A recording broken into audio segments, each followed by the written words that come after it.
The stage lights burn into my skin as I stand alone at the podium. My professional smile fixed in place while cameras click and flash. This is it. The Gray Media launch. The dream I've carried since I was 12 years old. My heart pounds against my ribcage as I scan the VIP section, 5 empty seats staring back at me. I'd reserved them anyway. Had written their names on little cards. Mom, Dad, Everest. Like I believed that somehow this time would be different. Miss Gray. A reporter calls from the front row, notebook poised. Who inspired you to start your company? The question hangs in the air. My throat tightens as I reach for the water glass, buying seconds to compose myself. Around me, the ballroom of the Westbrook Hotel waits. 200 industry professionals leaning forward in anticipation. I set the glass down, my fingers trembling slightly against the cool crystal.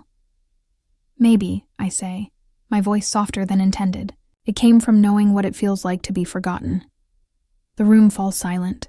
Cameras click frantically, capturing the moment my carefully constructed facade cracks. I don't cry.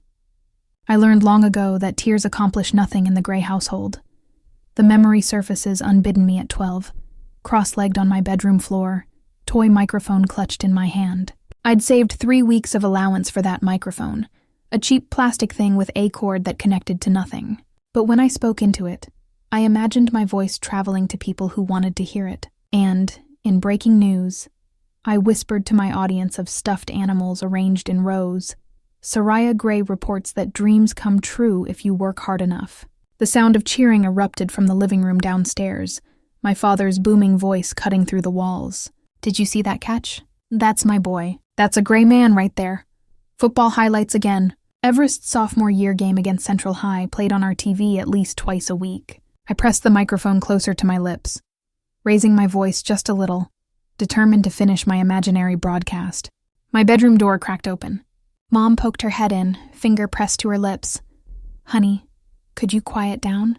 Your brother's highlights are on, and your father's trying to focus. I lowered the microphone. But I know, sweetie. Her smile didn't reach her eyes. Maybe later, okay?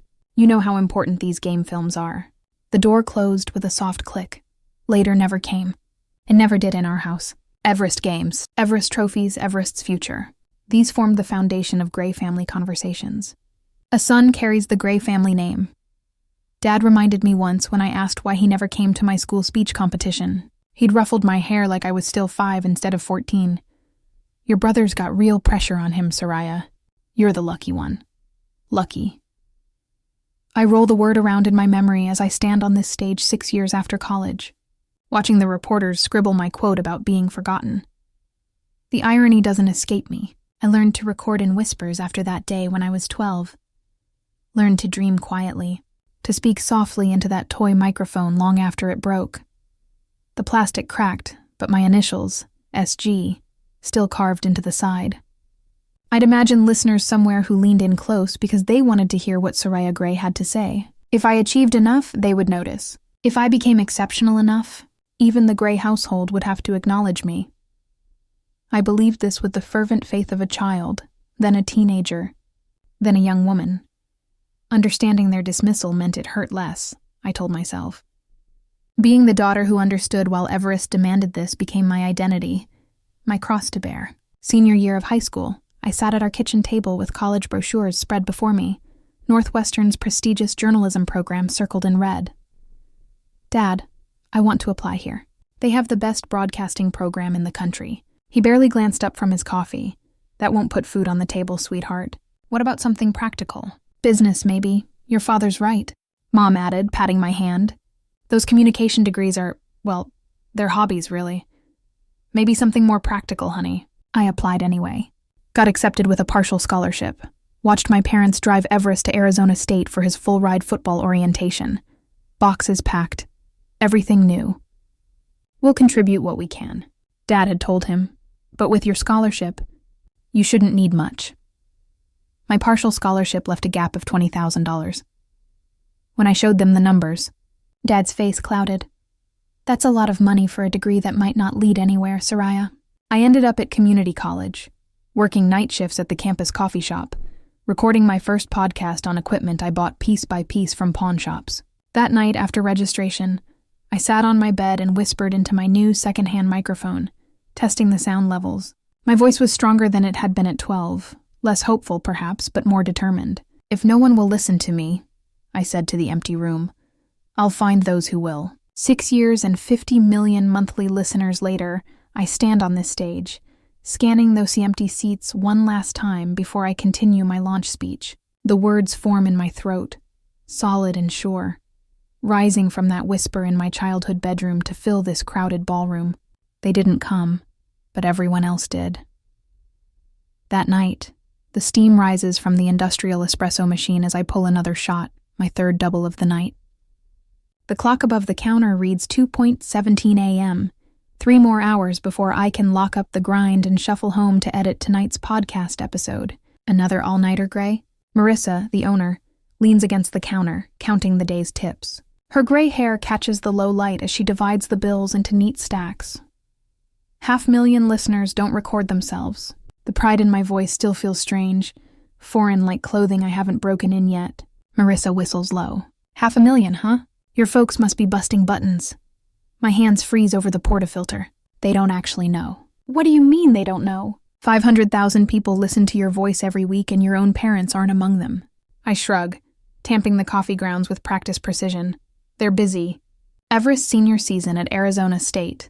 Every weekend they drive the 3 hours to Phoenix for his games. What I don't tell her? They visited my apartment exactly once in 2 years. Dad spent 20 minutes examining my building's security features, while Mom fussed over the milk in my refrigerator. They declined my offer to show them my makeshift studio in the spare bedroom. Just a closet with foam panels stapled to the walls and a microphone stand I assembled from hardware store parts. Last week, I sent them the link to the episode that hit the charts. I concentrate on the coffee dripping into the cup. Mom texted back, "That's nice, honey," 3 days later. No indication she'd listened. Marissa's hand settles on my shoulder. They're lost, kid. The bell above the door jingles as a customer enters. The conversation ends there, but her words linger in my mind as I finish my shift. 3 weeks later, I'm driving the family sedan along the familiar route to my childhood home for Thanksgiving. Desert stretches on both sides of the highway, the November chill barely touching the Arizona landscape. My fingers tighten on the steering wheel as a billboard for Arizona State football appears. My brother's number 84 prominently displayed. The Gray family driveway is crowded with cars when I arrive. Extended family already inside. The scent of turkey and sage greeting me as I push open the front door with my overnight bag. There she is. Uncle Richard booms from the living room. The career gal. Still doing that little radio thing? Podcast. I correct automatically, and yes, Dad appears from the kitchen, beer in hand, clapping me on the shoulder. She's got a few listeners now. Hobby's taking off a bit, isn't it, Sariah? A few listeners. Last week, 513,942 downloads in a single day. Where's Mom? I ask, setting my bag down. Upstairs. Go say hello. I climb the familiar stairs, passing framed photos of Everest in various football poses through the years. My own graduation photo hangs at the end smaller, tilted slightly as if hung as an afterthought. I push open my bedroom door and stop cold. The room is unrecognizable. My twin bed gone, replaced by glass display cases filled with trophies.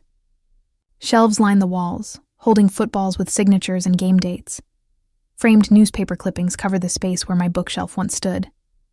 My mother stands in the center, dusting a particularly large trophy. "Mom?" She turns startled. "Oh, Sariah, honey. I didn't hear you come in." Her eyes flick nervously around the room. "We've been meaning to tell you. With Everest possibly going pro, we needed someplace to display all his accomplishments properly." My throat tightens. "Where's my stuff?" "In the garage, boxed up nice and neat." She brushes her hands on her apron. "We figured since you've got your own place now." I scan the walls for any trace of me. The spelling bee certificates, my high school journalism awards, the framed cover of the university papers issue I'd edited. Nothing remains. "You could have asked. Well, you're never home. Always working at that coffee shop. Always recording your little stories." She pats my arm. "Come help with the stuffing. Everyone's waiting." Downstairs, Everest holds court in the living room, regaling cousins with tales of college glory. He barely acknowledges my presence with a nod before continuing his story about a game, winning catch. Later, as we gather around the dining table, Dad raises his glass. To Everest, with NFL scouts watching his every move. Soon we'll have a real Gray legacy to be proud of. Glasses clink. My water glass remains on the table, untouched. After dinner, I escape to the garage, finding cardboard.